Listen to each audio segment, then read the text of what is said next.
Greetings, travelers. Yes, it's time for one of my mini-sodes. This one might be a little longer. I've decided to do a series based on my old haunted house. Now, I ran a haunted attraction based on local lore and legends in the Tampa Bay area, and it was called Hellview Cemetery. And I ran it for almost 2 decades. And we ran it out of my backyard. It started as a little yard display. It evolved into a full walkthrough, and eventually we got shut down by the city of St. Pete for having 5,000 people walk through my backyard every Halloween weekend, usually a few weekends in October to try to break it up, and it just made bigger crowds. So sadly, Hellview Cemetery passed away, and I based it all on local lore and legend. So I had all these stories, and what we did is we called it Hellviewing them up. We made them spookier, and we put those on our website, hellview.net. I think we even started as a GeoCities site before we moved on to our own site. And we'd post those stories, and 90% of the people just walking through just saw spooky things jumping out at them.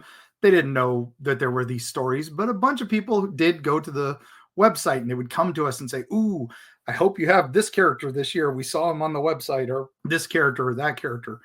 It was a lot of fun. And what happened, though, was we got people telling us, "Oh, that's just like this one creepypasta that we saw. I'm so glad you did that." And I was like, "What's creepypasta?" I didn't know what that was at the time.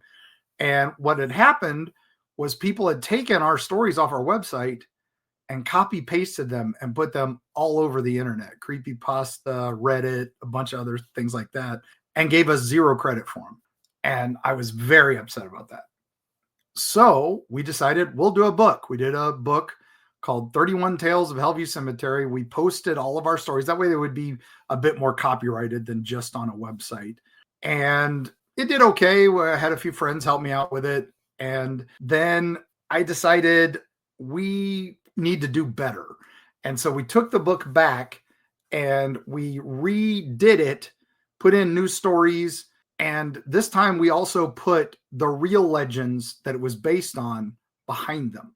And I would like, if you guys don't mind, to read you some of the stories, and then we'll take a break like always. And when we come back from the break, I'll tell you the original story and what's inspired it, and a little bit of the history. We'll get in the Wayback Machine. We'll do the whole thing. So hopefully you all will enjoy this. So I'm going to jump right in and start with one of our stories that became a creepypasta and upset me to no end. And that's what sent me on this trip. So now remember, this first half is the fiction, and this is something I wrote, and it's a little spooky. It was done for a haunted house. And then when we come back from the break, we'll go into the second story. If you don't want to hear a fiction story, just skip to after the break, or enjoy this knowing that it is inspired by a true tale, and I will tell the true tale in the second half. So sit back and relax, turn down the lights, and we'll see you on the other side. This one is called The Dancing Smile. I walked forward down the foggy street with the gray haze hanging listlessly. The few old-fashioned streetlights were the only illumination this late in the evening. The dim, glowing light pierced the fog in pockets, allowing me to see the sidewalk ahead and across the street. I can't exactly recall why I was out so late this evening, let alone walking this particular street. Sometimes I just like to walk to clear my head. Maybe I had to clear my head after some bad dream. It was a cool evening, but the air was very still and very thick with that fog. I pulled my coat around myself a little tightly and dug my hands deep into my pockets, and I went to see where this walk would take me. I can't remember if I saw him first or heard his feet. I do recall that first sight of him as he stepped into the light just ahead of me across the street. I would say he walked into my sight, but he waltzed into my sight. He was tall and lean, dressed in a full set of tuxedo and tails. His shoes reflected the hazy light with an impeccable shine. The black tailcoat and well-tailored pants in the poor light made it look as though he was wearing a tuxedo of pure shadow. Where the tailcoat opened was the opposite. A shirt of pure white that shone as bright as a noonday sun. It reflected the gloomy light of the street lamp. His gloves, too, were a stark contrast to the deep dark of his coat and pants with that same bright white material as his shirt. I then looked at his face. It was almost as if he had stepped off a stage at an opera, as his color was so pale and white, and it almost blended in with the shirt he wore. His dark black hair was slicked to the sides like someone out of an old silent movie. The pure white of his skin was only broken by the shadows across his face and his dark-colored eyes. That and his insanely large upturned smile. I will never forget that smile. It was almost as if his entire lower face had been etched into a grin that was overwrought with insanity. It was almost a cartoonish smile that made me think he had been airbrushed to be the Joker from a pack of cards or from the comic books. But there was no color, no red lips, no blue-eyed stare. The smile was there in simple, deepest black and brightest white. His arms were placed as though he was waltzing with someone I could not see, an invisible partner that he did a simple box step with. I wondered if music would start playing next, but the silent joke I had just made to myself did nothing to comfort me. He simply was waltzing to a tune that only he could hear, with a partner only he could see. His head was turned to the right, and his face was turned upward toward the light. His smile never broke, and I never saw those dark eyes close as he danced and stepped forward at the end of each box step. I'm sure I stopped a moment and stared at this figure, as it was so strange to see so late in the evening, let alone the strangeness of his appearance. I remember thinking to myself that I'm glad he's on the other side of the road, as he had a face of pure madness. I don't recall a breeze picking up, but a sudden chill went right down my spine as I watched the almost hypnotic steps of the dancing, smiling man. I know I shivered and tried to pull my coat tightly, and I decided to walk ahead and let this strange man dance in peace. I walked forward a bit, realizing I was so taken by the strange image that I had lost track of where I was and where I was going. That's why my recollection of these events is almost hazy as that fog that covered the area. It was very late. I was starting to get very cold. I wasn't sure if anyone even knew where I was. I wasn't even truly sure how to get back home. I felt genuinely rattled at this point. Every hair on the back of my neck stood on end, and I knew I was in danger. I also realized I lost track of the dancing, smiling man as I had tried to gather my wits. I swiftly jerked around to find him. He had stopped dancing. He stood silently directly across the road from me. His eyes burned deep into the very core of my being. His head still had that slight upturn to the side, but that stare locked onto me, that ungodly smile still rigid and in place. He didn't seem to be breathing, but I could tell he was alive. His arms were now straight at his sides and seemed abnormally long. It looked almost as if he was in some sort of military salute stance. It was then I realized I was staring into the face of pure madness. I don't know how long we simply stared at each other. It seemed to last for hours. Thankfully, after what seemed like an eternity, he raised his arms around his invisible partner again and began his dance. It was as if a spell had been broken, and I suddenly realized I could move again.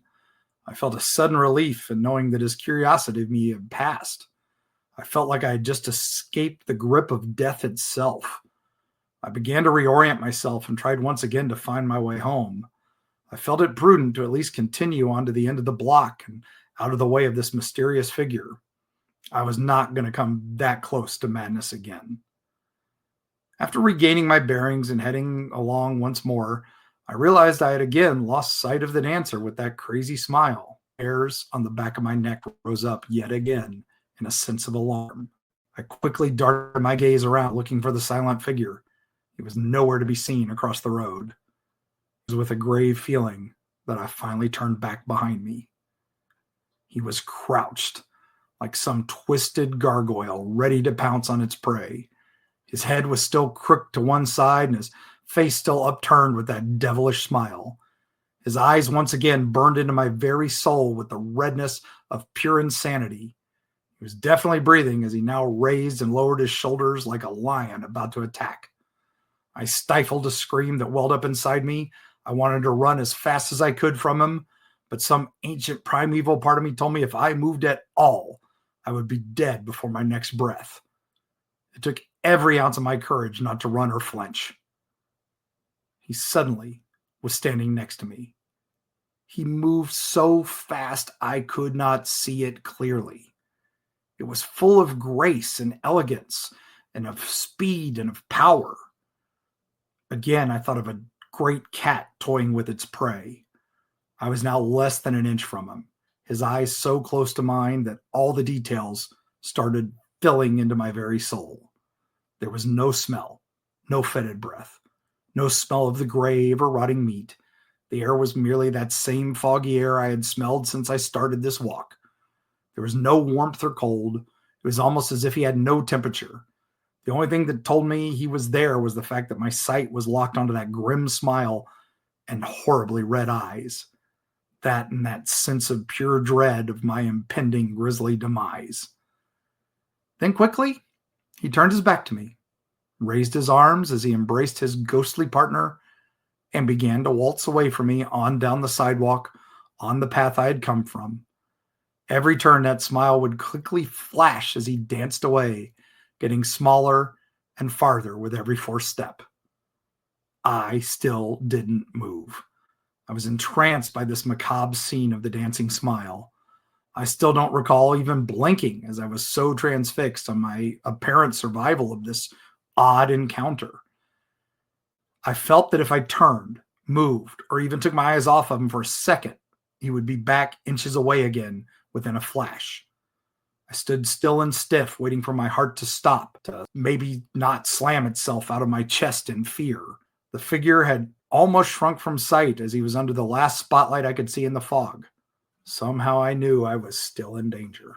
He stopped dancing again. I ran.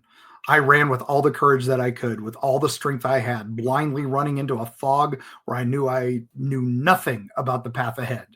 I closed my eyes for a moment as they began to water from the run, but when I opened them, I almost fell over from the sudden stop my feet had me make. I was home. I ran inside. I locked the door and began boarding up the house as best I could with whatever I could put in front of any window. I then grabbed whatever weapon I could find. Oh, a knife from the kitchen counter was duly chosen.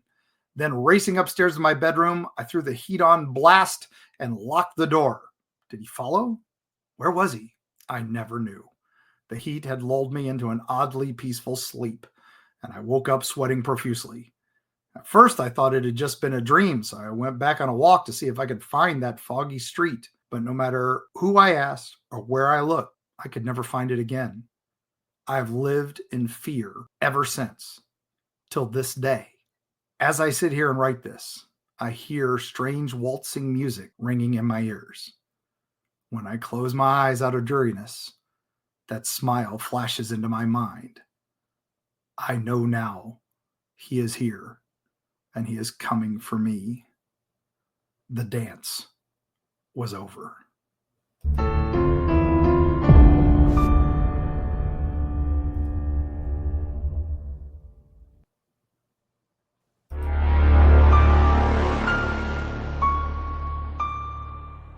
Welcome back. I hope you enjoyed that one. So there was an area, it's in the Tampa Bay area. It's next to St. Petersburg, and this town is called Gulfport. They built a pier there called the Electric Dock, and it was the only way you could get from mainland St. Pete area of Tampa Bay out to Paso Grill Beach, which was very popular. So they built this 700-foot long dock. It was called the Electric Dock. Trolleys rolled down from downtown St. Pete all the way up to that dock. And at the end of the dock was an area that they called the casino, or merely the Gulf Casino, or the Gulf Dock and Spa. And that was the name of the last stop, the trolley. So Dock and Spa was what apparently stuck. It was built around 1906, and it was a place for people to rest while they waited for a boat or the ferry to take them over to the beach shores. There were still no bridges. So the building itself became quite popular on its own, kind of thanks to the trolley. It housed a post office, a nice little refreshment stand with a shop that sold postcards, seashells, other souvenirs. It was really well known for the candy and soft drinks that it had. And it had a small apartment area for the couple that ran the shop. But what it was most known for was the second floor had an open air pavilion, which held a dance hall and a stage. And so for 15 years, the casino made Gulfport hugely popular. And in 1921, one of the worst hurricanes ever to affect Tampa Bay came close to shore and destroyed that casino and pier. There was nothing left of the casino after the storm, bits of debris. Now, I keep saying casino. We keep thinking modern casinos, Las Vegas and stuff like that. No, they were more casino, place to gather, the original meaning of that word. So that's what it was. But in 1924, they built a new casino closer to the shore. It kind of took the style of the old one, but it was much more contemporary. Again, people flocked to it. This time, automobiles were more popular. The trolleys were gone because the roads were getting paved with brick. And even that one kind of disappeared. And they built the permanent one in 1934, basically the final version. And it's been remodeled a few times. It recently got hit hard when Hurricane Helene and Hurricane Irma came through Tampa Bay. But it's still there. There's a band shell stage and a dance floor and all this. In our book of Eerie, Florida, and that casino in there is one of the original casino's patrons basically still dances on the second story ballroom of the first casino, even though it was destroyed in 1922. And that casino was out at the end of the pier, which is no longer there. The figure is dressed in a tux and tailcoat and seen waltzing with an unseen partner about 20 feet above the water. He's literally dancing on air. Now, I spoke to many fishermen, many tourists who've reported this ghost for dozens of years. And some of the versions of the story say you never see his face. And then a bunch of other versions of the story describe him as having that awkward angle on his face and some horrific grin as he's dancing. And that was the inspiration for me to put him in our haunt and then also write that story for it as the background story. Just the idea of this dancing ghost. And supposedly if you sit out there on that, there is a small pier a little further down the road there, right next to the casino. And if you walk out there in the early morning and you look out towards the Grand Hotel, the Don Cesar, which is the hotel over on Pasagrille Beach. And if you look out towards that, and that's kind of towards the Gulf of Mexico, you'll see as the first sheds of light are coming, you'll see him dancing there just as the sun is coming up and the night is fading away. Some people say they've seen him dance even after the sun's up and bright, and he's still out there, dancing for a long time. Again, others standing right next to him are like, what are you talking about? I don't see it. So he's one of those phenomena that only certain people see, only certain people experience. I fell in love with that story, and so we put him in our haunt. We had an actor who would dance with a Joker grin. And, of course, that's the one that got picked up by Creepypasta, one of many, and got turned into the Dancing Smile Creepypasta. So up to you all. If you want to know the original story, I think that's a great place to visit. I think you should definitely look into the history of it. I put it in my book, Eerie, Florida. The old original Hellview books and the Tales of Terror Tampa Bay are no longer in print. You can find them out there occasionally. I may get around to rewriting them again. I'm not sure. I've been doing so much of the folklore and history now that sometimes the fiction gets a little lost. But I hope you enjoyed this. If you did, please let us know. We'll do more of these. I had a lot of fun with it. I think the story is great. I love the original legend. I think I did a pretty good job spooking people a little bit with the Hellview version. Hopefully we can do more of this. I enjoyed it. I hope you did too. So thank you, patrons, for keeping us afloat. Do more of these. We've got more coming very soon. And with all that, let's just say if you're out in Tampa Bay and you're walking through the streets and a chill hits you and a strange fog rolls in, And then you hear shuffling feet of someone doing a box step. Remember to keep your wits about you. Do not move in fear. Watch the dance. And when you're ready, run like hell and get home. And we'll see you on the other side.